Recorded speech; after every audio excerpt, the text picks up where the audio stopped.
the social plate, license plate cover.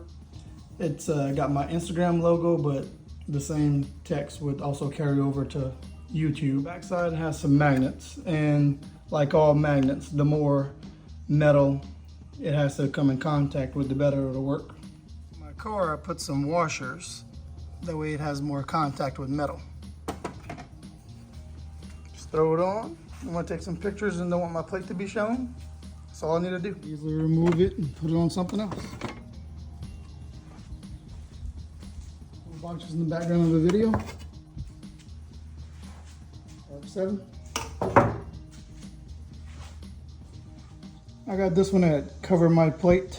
It was half off at the time, so thought it'd be something cool to check out and use. But if I wanted, I could easily make this myself. It's a nice piece for what it is.